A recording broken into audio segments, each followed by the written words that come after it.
लतीफ खोसा ने कहा है कि इमरान खान कंफर्म है कि नवंबर में बाहर आ जाएंगे। बुशरा बीबी ने बहुत तगड़ी बात कर दी। उन्होंने कहा कि सच्चा और ईमानदार वही है। बानी पीटीआई के साथ 24 नवंबर को निकलेगा। 16.25 लाख पाकिस्तानी पाकिस्तान छोड़ के बैरूने मुल्क चले गए, किसी के कान पर जूं तक ना रेंगी। मुराद सही पकड़े गए अगर, तो फिर ये ज़हन में रहे कि इमरान खान को अल्लाह के अलावा कोई ताकत नहीं बचा सकती। अस्सलाम वालेकुम नाज़रीन, मैथ्स पॉलिटिक्स में खुश आमदीद। मैं हूं आपका मेजबान आबिद नसीर। सबसे पहले आपका बहुत बहुत शुक्रिया, सल्यूट टू यू पीपल। हमारे अल्हम्दुलिल्लाह 1 लाख फॉलोअर्स फेसबुक पे मुकम्मल हो चुके। इसमें सिर्फ आप लोगों का किरदार है, आप लोगों की सपोर्ट का बहुत बहुत शुक्रिया। आते हैं जी आज के व्लॉग की जानिब। इसी तरह आपने अपनी सपोर्ट जारी रखनी है और लेटेस्ट खबरें आपसे शेयर करते रहेंगे। सबसे पहले आपको बताएं कि ये दावा किया गया है पाकिस्तान तहरीक इंसाफ के एक रहनुमा की जानिब से, और तगड़े रहनुमा हैं। आपको नाम बताए देता हूं। लतीफ खोसा ने कहा है कि इमरान खान कंफर्म है कि नवंबर में बाहर आ जाएंगे, और जिस तरह ये 24 नवंबर को लाइट ले रहे हैं और ये सोच रहे हैं कि दफा 144 नाफिज कर दी जाएगी और लोगों को डराया धमकाया जाएगा, लोगों को गिरफ्तार किया जाएगा और जनाब लोग डर के घरों में रह जाएंगे। लेकिन ऐसा कुछ नहीं होने वाला। लतीफ खोसा ने पूरी क्या डिटेल्स दी, फिर फैसल वावडा ने किस तरह से काउंटर किया और किस तरह से बाकी रहनुमाओं ने ये कहा अगर तो हमारे मुतालिबात पूरे हो जाते हैं तो फिर तो समझ आएगी कि हम लोगों से रिक्वेस्ट कर लें कि आप लोग इस्लामाबाद ना आए। लेकिन अगर हमारे मुतालिबात मंजूर नहीं होते, अगर ये उसी तरह हठधर्मी का मुजाहिरा करते हैं, फिर किसी सूरत में भी हम माफ नहीं करेंगे, क्योंकि इस वक्त बानी चेयरमैन इमरान खान की रिहाई बड़ी इंपॉर्टेंट है। उसके बाद आपको यह भी बताना है कि बुशरा बीबी ने बहुत तगड़ी बात कर दी। उन्होंने कहा कि सच्चा और ईमानदार वही है जो बानी पीटीआई के साथ है, जो 24 नवंबर को गिरेगा, जो 24 नवंबर को निकलेगा। और क्या क्या एसओपीज बताए, मोबाइल की इजाजत ना होने के बावजूद किस तरह मोबाइल अंदर गया और किस तरह से 10 मिनट की वीडियो बुशरा बीबी की लीक कर दी गई, ये भी आपसे डिस्कस करना है। फिर आपको ये बताना है कि दुबई क्यों हमारे साथ इतना सख्त रवैया रखे हुए है, हमें वीजे क्यों नहीं मिल रहे, हमारा मसला क्या है। फिर 2023 की एक बड़ी होशरुबार रिपोर्ट आई है कि किस तरह 16.25 लाख पाकिस्तानी पाकिस्तान छोड़ के बैरूने मुल्क चले गए और किसी के कान पर जूं तक ना रेंगी। ये सारी स्टोरी आपसे डिस्कस करनी है। सबसे पहले आपके साथ बात कर लेते हैं कि किस तरह से लतीफ खोसा ने कहा है कि 100% है कि इमरान खान नवंबर में बाहर आ जाएंगे। और जाहिर है अब लतीफ खोसा किसी बुनियाद पे कह रहे हैं और उन्होंने क्या कहा, या फिर हुकूमत को डराने के लिए कह रहे हैं, उनकी बात से जरा अंदाजा लगाते हैं। पीटीआई के मरकजी रहनुमा सरदार लतीफ खोसा ने कहा इमरान खान 100% नवंबर में रिहा हो जाएंगे, जबकि चोर लुटेरे भाग जाएंगे।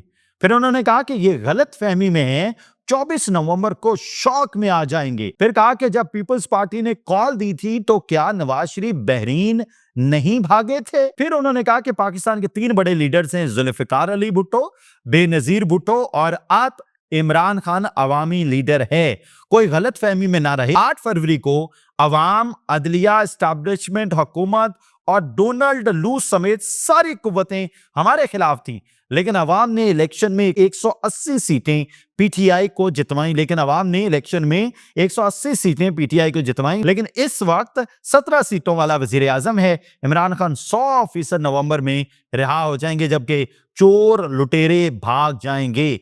चैलेंज करता हूं 24 नवंबर को बड़ी तादाद में लोग निकलेंगे। यह गलत फहमी है कि 24 नवंबर को शौक में आ जाएंगे। अच्छा, अब फैसल वावडा ने इसके काउंटर गुफ्तगू की। उन्होंने कहा कि मैं हुकूमत का इत्तेहादी नहीं हूं, मुझ पर इतना बुरा वक्त नहीं आया। कोई कहे कि मैं हुकूमत का इत्तेहादी हूं तो तंज लगता है। हुकूमत की अच्छी चीजों की सपोर्ट करूंगा, वरना सपोर्ट नहीं करूंगा। मैं SIFC का खैर खा हूं। 26वीं आईनी तरमीम का ड्रामा था, हमने कहा मंजूर होगी, डंके की चोट पर 26वीं आईनी तरमीम मंजूर होगी। वैसे भी 27वीं आईनी तरमीम भी मंजूर हो जाएगी। जजेस का मामला, फोर्सेस के चीफ की मुद्दत मुलाजमत बढ़ गई, फिर बरतानिया और अमेरिका से भी खत आए, कुछ नहीं हुआ। उन्होंने कहा कि इमरान खान को मैं सियासी तौर पर बचाना चाहता हूं, लेकिन उसके इर्द गिर्द वाले लोग वही कर रहे हैं जो मैंने तसलसल से कहा था। बानी की अहलिया रिहा होंगी, कोई केस नहीं होगा, सियासत में हिस्सा लेंगी। फिर उन्होंने कहा कि 9 मई वाकये में कुछ लोग नजरों से ओझल हैं, डरने में उनको ढूंढा जाएगा। हमाद अजहर है या मुराद सईद का मैं नहीं कह सकता। मुराद सईद तो मुझे आइंदा दिनों में नजर नहीं आ रहा, क्योंकि मुराद सईद पकड़े गए अगर, तो फिर ये ज़हन में रहे कि इमरान खान को अल्लाह के अलावा कोई ताकत नहीं बचा सकती। अब ये किस इमरान खान और फैज हमीद दोनों को अब ये मुराद सईद के पकड़े जाने को इतना इंपॉर्टेंट फैसल वावडा क्यों करार दे रहे हैं, ये कहानी फिर सही। मैं आपको बता दूं कि ये बहुत इंपॉर्टेंट बात कर रहे हैं वावडा साहब। ये फैसल वावडा जो खबर देते हैं ना, वो बहुत अंदर की खबर होती है, क्योंकि ये बहुत अंदर के बंदे हैं। ये सही कह रहे हैं कि ये हुकूमत के साथ नहीं है, ये सही कह रहे हैं कि एट द मोमेंट इन्हें हुकूमत की जरूरत नहीं है। ये भी सही कह रहे हैं कि इन पे इतना बुरा वक्त, अभी इन पे बुरा वक्त नहीं है। ये भी सही कह रहे हैं कि अगर मुराद सईद पकड़े गए तो फिर मामलात बहुत तबाही की तरफ जाएंगे। ये जेन्युइन बात है, बट ये ज़हन में रहे जो लतीफ खोसा कह रहे हैं उसमें भी बड़ी हकीकत है। फिर उन्होंने कहा कि याद रखें, खैबर पख्तूनख्वा भी पाकिस्तान का हिस्सा है, अगर वहां कोई मशकूक सरगर्मी नजर आएगी तो रेड करने में देर नहीं लगेगी। और फिर उन्होंने कहा कि दालों के इल्जाम लगाते रहे, इससे भी कोई पीछे नहीं हट रहा, मुंह पर मास्क लगाने के इल्जाम से भी पीछे नहीं हटेंगे।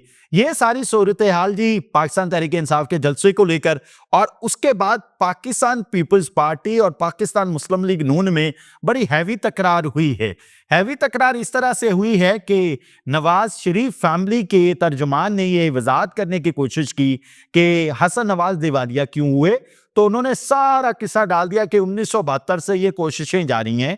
सबसे पहले जुल्फ़िकार अली भुट्टो ने हमारे घरों को, हमारी फैक्ट्रीज को तबाह बर्बाद किया और हमें दिवालिया किया, और अब तक हमें दिवालिया करने की कोशिशें होती रही हैं। नदीम अफजल चंद सामने आया, उन्होंने कहा कि अगर मेरी पार्टी मुझे ना रोके तो ऐसे करतूत बताऊंगा शरीफ फैमिली के कि सब दंग रह जाएंगे। उन्होंने कहा कि शरीफ खानदान के करतूत जो यहां हैं वही लंदन में हैं, कुछ तो शर्म करें। और हैरान कुन बात आप सबके सामने है, पाकिस्तान पीपल्स पार्टी और पाकिस्तान मुस्लिम लीग नून दोनों इत्तेहादी हुकूमत में हैं। एग्जैक्ट उनकी जुबान क्या थी और मतलब एग्जैक्ट उन्होंने क्या कहा, ये मैं आपके सामने रख देता हूं, और फिर आपके सामने वो सारी खबर भी कल वाली रिवाइंड हो जाएगी।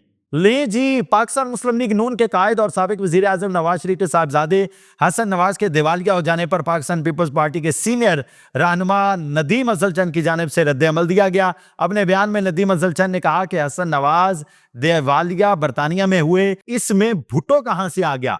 हकीकत बताएं कि टैक्स ना देना पड़े इसलिए बरतानिया में खुद को दिवालिया जाहिर किया है। इनकी जो हरकतें यहाँ हैं वही बरतानिया में हैं। नदीम अफजल चंद ने मजीद कहा कि क़यादत ने ना रोका हो तो इनके सारे कट्ठे चट्ठे खोल दूं, इनके सारे राज अफशा कर दूं।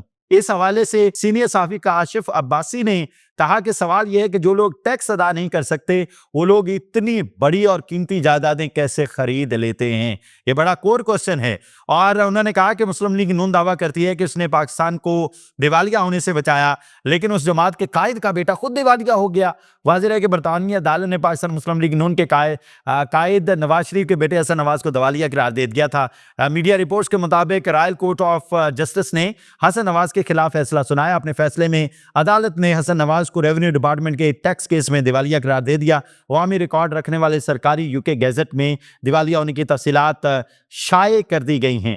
अब आप हैरान होंगे थिंग्स के वो लोग जो ये क्लेम कर रहे हैं उन्होंने मुल्क को दिवालिया होने से बचाना है, जो क्लेम कर रहे हैं वो 45% से गुर्बत 6.7 पर ले आए, जो क्लेम कर रहे हैं कि हमने पाकिस्तान के नौजवानों को रोजगार देना है, उनका अपना बेटा बेरोजगार होके बैठ गया। वो लोग जो क्लेम कर रहे हैं कि पाकिस्तान में लोगों को टैक्स देने की आदत डालनी है, उनका अपना बेटा टैक्स ना देने की वजह से दिवालिया हो गया। वो लोग जो क्लेम कर रहे हैं कि 14 महीने में हमने मईशत को संभाला दिया, इतना संभाला दिया कि IMF भी परेशान है कि how it can be happen कि पाकिस्तान की मईशत इतनी पटड़ी पे चढ़ गई कि पाकिस्तान में गुर्बत की सतह नीचे आई, पाकिस्तान में अफराते ज़र कम हुआ, पाकिस्तान में लोग खते गुर्बत से नीचे थे वो खते गुर्बत से निकलना शुरू हो गए, पाकिस्तान में नौजवानों को रोजगार मिलना शुरू हो गया। लेकिन इशारिया कुछ और ही बता रहे हैं। ये बता रहे हैं कि जो महंगाई है वो 45% थी, हम 6.7 पर ले आए। लेकिन लोग ये बता रहे हैं कि हम बिजली का बिल देने से कासिर हैं, लोग ये बता रहे हैं कि हम गैस का बिल देने से कासिर हैं, लोग ये बता रहे हैं कि हम पेट्रोल अफोर्ड करने से कासिर हैं, लोग ये बता रहे हैं कि हम किचन अपना अफोर्ड नहीं कर सकते, लोग ये बता रहे हैं कि हमारे बस में नहीं रहा कि हम बच्चों के स्कूल की फीस दे दें, लोग यहां तक बता रहे हैं कि हमारे बस में ये नहीं कि अपने बच्चों के रिक्शे का किराया दे दें, लोग ये बता रहे हैं कि अगर हमारी गाड़ी हमारी मोटरसाइकिल खराब हो जाए, हमारे पास इंजन ठीक करवाने के पैसे नहीं हैं, लोग ये बता रहे हैं जो रेंट पे रहते हैं कि हमारे पास रेंट देने के पैसे नहीं हैं। और हमारे साहब बहादुर बता रहे हैं कि जनाब मुल्क के हालात इतने अच्छे हैं कि महंगाई 45% से कम होकर 6.7 पर आ गई। जिस दिन लोगों ने यह कहना शुरू कर दिया कि वाकई महंगाई कम हुई है, जिस दिन लोगों की कुव्वत खरीद में इजाफा होगा, फिर मैं मान जाऊंगा महंगाई कम हुई है। उसके बाद जी बुशरा बीबी ने कहा कि सच्चा और गैरतमंद बानी पीटीआई का साथी होगा। अब ये बड़ी तंबीह की है और ये पूरी खबर सुन लें जरा, आप हैरान होंगे कि मोबाइल फोन पर पाबंदी थी, फिर भी वीडियो लीक हो गई है। मोबाइल फोन पर पाबंदी के बावजूद साबिक वजीर आजम की अहलिया बुशरा बीबी की वीडियो लीक, सारी मनसूबाबंदी मंजर आम पर आ गई। वीडियो में देखा जा सकता है कि बुशरा बीबी कहती हैं, मैं बानी पीटीआई का पैगाम लाई हूं, कोई ये ना कहे कि बानी का पैगाम हमारे पास नहीं पहुंचा, हर एक के पास उनका पैगाम पहुंचा दिया है। जो सच्चा और गैरतमंद होगा वो बानी पीटीआई का साथी होगा। बुशरा बीबी ने कहा कि एमपीए 5,000 और एमएनए 10,000 अफराद का काफिला लाएगा। आप लोगों को गिरफ्तारी से बचने की हिकमत अमली तय करनी होगी। तमाम ओहदेदार अपना मुतबादल तैयार रखें। कोई गिरफ्तार होता है तो फिर काफिला मुतबादल लीड करे। बाद में यह नहीं सुना जाएगा कि गिरफ्तार हो गया हूं। तमाम ओहदेदार गाड़ियों के अंदर की तस्वीर और वीडियो बनाएं। ये वीडियो हमारे साथ शेयर करें। इंटरनेट ना होने पर वीडियो मुल्की और गैर मुल्की मीडिया को मोटरसाइकिल पर पहुंचाएं। वीडियो सबूत ना देने वाले को अगली बार टिकट नहीं दिया जाएगा। बुशरा ने पार्टी की आदत को वार्निंग दी कि अगर इख्तलाफात के बायस 24 नवंबर का एहतजाज मुतासिर हुआ तो सख्त कार्रवाई होगी। वजारत आला और वजीरों की कुर्सियां बदलती रहेंगी लेकिन इख्तलाफात नहीं होने चाहिए, यह कहा है बुशरा बीबी ने। बुशरा बीबी ने सबको तंबीह की है। एमपीए जो है वो 5,000 लेके आएगा और एमएनए 10,000 लेकर आएगा। जबकि फैसल वाबडा ने कहा कि अगर पाकिस्तान तहरीक इंसाफ का कोई एमएनए कोई एमपीए 50 लोग भी ले आए तो मैं उसे सलाम करूंगा। अब देखते हैं जी हालात क्या हैं और किस तरह बात जाती है। हामिद मीर ने भी बड़ा दावा किया। उन्होंने कहा कि हुकूमत 24 नवंबर को लेके बहुत ज्यादा टेंशन में है और हुकूमत ये क्लेम कर रही है कि कुछ नहीं होगा, लेकिन मेरा ख्याल है कि दमादम मस्त कलंदर होगा। मतलब उनके एग्जैक्ट लफ्ज ये थे कि मेरा ख्याल है कि कुछ तो होगा। मतलब 24 नवंबर को लोग इतनी बड़ी तादाद में निकलेंगे कि कुछ ना कुछ बहुत डिफरेंट होने जा रहा है। अच्छा जी, अब बहुत अहम स्टोरी आपके सामने रखनी है। जरा ज़हन में रखिएगा कि रिपोर्ट आई है 2023 की, जिसके मुताबिक पाकिस्तान दुनिया में पहले नंबर पर आए। चले किसी हवाले से तो पहले नंबर पर आए ना, कि पाकिस्तान से पूरी दुनिया में सबसे ज्यादा लोगों ने हिजरत की है। पाकिस्तान से हिजरत करने वालों की तादाद पूरी दुनिया में सबसे ज्यादा है। यानी एक साल में 16.25 लाख पाकिस्तानी मुल्क से बाहर गए। दूसरे नंबर पर सूडान है, जहां से 13.25 लाख लोग मुल्क से बाहर गए। मतलब हमारा कंपैरिजन देखें, सूडान के करीब करीब हैं। और तीसरे नंबर पे भारत आता है, लेकिन वह 9.25 लाख लोग मुल्क छोड़ के गए। लेकिन भारत की समझ आती है कि 1 अरब 40 करोड़ के लगभग आबादी है। पाकिस्तान की टोटल आबादी 25 करोड़ है। 25 करोड़ में से 16.25 लाख सिर्फ 2023 में, अभी 2024 की रिपोर्ट नहीं शेयर कर रहा आपसे, जो 2023 की रिपोर्ट आई है वही शेयर कर रहा हूं। 16.25 लाख पाकिस्तानी छोड़ के चले गए। अब ना वजीर आजम पाकिस्तान के कान पर जू लेंगी, ना जनाब किसी अदालत के कान पर जू लेंगी, ना चीफ ऑफ आर्मी स्टाफ ने कहा कि एक 100 मोटो लिया जाए और सब मिलके बात करें कि ये 16.25 लाख लोगों में से कितने लोग पढ़े लिखे थे, कितने हुनरमंद थे। ये ब्रेन ड्रेन रुकनी चाहिए। लेकिन पाकिस्तान के मौजूदा रहनुमा ये क्लेम कर रहे हैं कि अगर मुल्क से बाहर लोग जाएंगे तो डॉलर आएंगे। मतलब वुड यू इमेजिन के मुल्क में सिर्फ हमें वो बेचारे कॉला उठा के मांगने वाले चाहिए, हमें सिर्फ वही चाहिए पायन दुबई देने। वो पाकिस्तान ने कब तरक्की करनी है, पाकिस्तान कैसे आगे बढ़ेगा अगर पढ़े लिखे लोग सारे चले जाएंगे। पाकिस्तान में नालायक डॉक्टर, नालायक इंजीनियर, नालायक उस्ताद, नालायक ड्राइवर, नालायक हर तरह का बंदा, हर प्रोफेशन में नालायकों की लंबी तादाद है। जो थोड़ा सा समझदार होता है वो कहता है भाई मुल्क से जाने में आफियत है। इस चीज को रोकना चाहिए, ब्रेन ड्रेन को बहुत आहनी हाथों से निमटना चाहिए, वरना हम मतलब नैले दैले रह जाएंगे, नूरे वल्द फतू खैरे रह जाएंगे। और मतलब आपको पता है कि पहले मुल्क की मईशत के क्या हालात हैं। ये जो चंद डॉलर आने से मामलात नहीं होंगे, जब अंदर से तब्दीली नहीं ना आएगी, अंदर से जब तक तब्दीली नहीं आती बाहर से कोई तब्दीली नहीं आने वाली। अच्छा जी, अगली बात, दुबई वाले हमें क्यों रोकते हैं। अब दुबई से हम सीख भी सकते हैं। दुबई में इस वक्त टोटल लगभग आबादी जो है ना वो 33 लाख है, टोटल 33 लाख। और आप हैरान होंगे कि वहां सिर्फ 15% मुकामी लोग हैं, जो कि सिर्फ 5 लाख बनते हैं, और 85% गैर मुल्की हैं, जो कि 28 लाख बनते हैं। आप हैरान होंगे 28 लाख में पाकिस्तानियों की तादाद बहुत बड़ी है। बहुत बड़ी तादाद में से जब कोई मुल्जिम डिक्लेयर होता है, जब कोई मुजरम डिक्लेयर होता है, जब कोई चोर डिक्लेयर होता है, जब कोई लुटेरा डिक्लेयर होता है, जब कोई जानी डिक्लेयर होता है, जब कोई फ्रॉडिया डिक्लेयर होता है, उनमें से 60-70% लोग पाकिस्तानी होते हैं। मतलब क्या पाकिस्तान की हुकूमत को इस पे एक्शन नहीं लेना चाहिए कि वो लोग जो बाहर जाके पाकिस्तान की बदनामी का बायस बनते हैं उनको बड़ी सख्त सजाएं दी जानी चाहिए। अगर दुबई उनको उधर से निकालता है, यहां पकड़ के उनके साथ बहुत कड़वा सलूक किया जाना चाहिए। मतलब 33 लाख का टोटल आबादी का मुल्क, जहां सिर्फ 5 लाख मुकामी है, सिर्फ 15% मुकामी है, 85% यानी 28 लाख बाहर के मुल्कों से आए हुए हैं। वहां लॉ एंड ऑर्डर की ऐसी सूरत हाल है कि कहीं कोई चिड़िया पर नहीं मार सकती, सीधा करके रखा हुआ है लोगों को। और अगर पकड़े जाते हैं किसी भी जुर्म में तो वो पाकिस्तानी। और आप हैरान होंगे, जिस्म फरोशी में वहां सबसे ज्यादा पाकिस्तानी मशहूर है।